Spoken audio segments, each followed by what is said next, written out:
ԱՄՆ նախագահ Դոնալդ Թրամփը կարող է ամերիկյան կոմանդոսներին օգտագործել Վենեսուելայի առաջնորդ Նիկոլաս Մադուրոյին առևանգելու համար, նման կարծիք է հայտնել Financial Times թերթը։ Ռազմական փորձագետները ենթադրում են, որ Թրամփը կարող է կոմանդոսներին օգտագործել Մադուրոյի եւ հնարավոր է նրա որոշ առանցքային դաշնակիցների առևանգման գործողության համար, որպեսզի նրանք ԱՄՆ-ում դատարանի առջև կանգնեն, ասված է հրապարակման մեջ։ Պարբերականը նշում է, որ փորձագետները մտավախություն են հայտնում, որ նման գործողությունը նույնիսկ հաջողության դեպքում կարող է չհանգեցնել ԱՄՆ-ին անհրաժեշտ քաղաքական արդյունքների եւ ապահովել իշխանության տարանցումը Վենեսուելայում։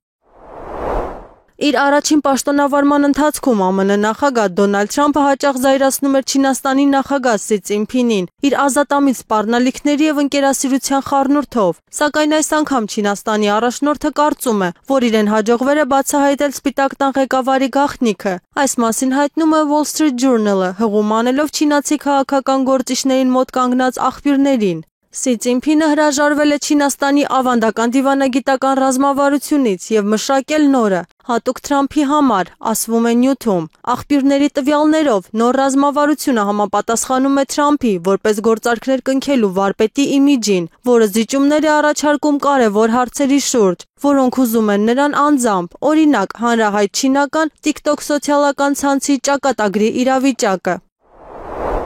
Գրեթե բոլոր արևմտյան երկրները, որոնք անդամակցում են Եվրամիությանը եւ ՆԱՏՕ-ին, համախմբվել են Ռուսաստանի դեմ, նրան ռազմավարական պարտություն պատճառելու համար։ Նման հայտարարությամբ հանդես է եկել Ռուսաստանի Դաշնության արտաքին գործերի նախարար Սերգեյ Լավրովը։ Եվրամիության եւ ՆԱՏՕ-ի գրեթե բոլոր անդամները կրկին համախմբվել են մեր երկրին ռազմավարական պարտություն հասցնելու համար, Ռուսաստանի դեմ պատերազմ սանձազերծելով նացիստական ռեժիմի միջոցով, որն ապօրինաբար իշխանության էր բերվել 2014 թվականի փետրվարին տեղի ունեցած պետական հեղաշրջման արդյունքում, ասել է ռուս նախարարը։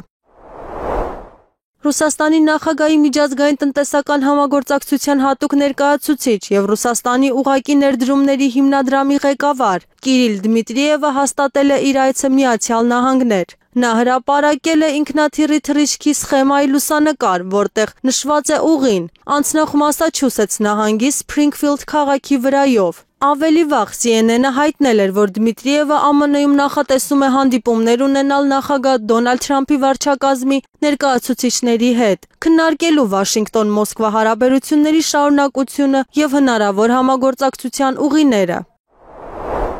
Ռուսաստանի զինված ուժերի պահեստազորի գնդապետ Միխայիլ Խոդարենոկը հայտարարել է, որ նախագահ Վլադիմիր Պուտինի խոստացած զարհուրելի պատասխանը Ուկրաինայի զինված ուժերի հարձակումների դեպքում կարող է ներառել 3 փուլ, մինչև միջուկային զենքի կիրառություն։ Խոդարենոկի խոսքով առաջին փուլում կարող են իրականացվել թևավոր հրթիռային հարվածներ այն ՆԱՏՕ-ի երկրներում գտնվող ձեռնարկությունների ուղղությամբ, որոնք արտադրում են Ուկրաինայի համար նախատեսված զենք։ Երկրորդ փուլում հնարավոր են փորձնական միջուկային պայթյուններ ծովային տարածքներում կամ անբնակ վայրերում, այդ թվում բարձրադիր պայթյուններ փոքր կամ միջին հզորությամբ։ Վերջնական երրորդ փուլում, ըստ վերլուծաբանի, Ռուսաստանը կարող է կիրառել տակտիկական միջուկային զենք, հարված հասցնելով Կիևի կառավարման թաղամասին կամ Դնեպրի հեկերի շղթային։ Ավելի վաղ Պուտինը նախազգուշացրել էր, որ Ռուսաստանի տարածքի վրա թոմահոք հրթիռներով հարձակման դեպքում պատասխանը կլինի լուրջ, եթե ոչ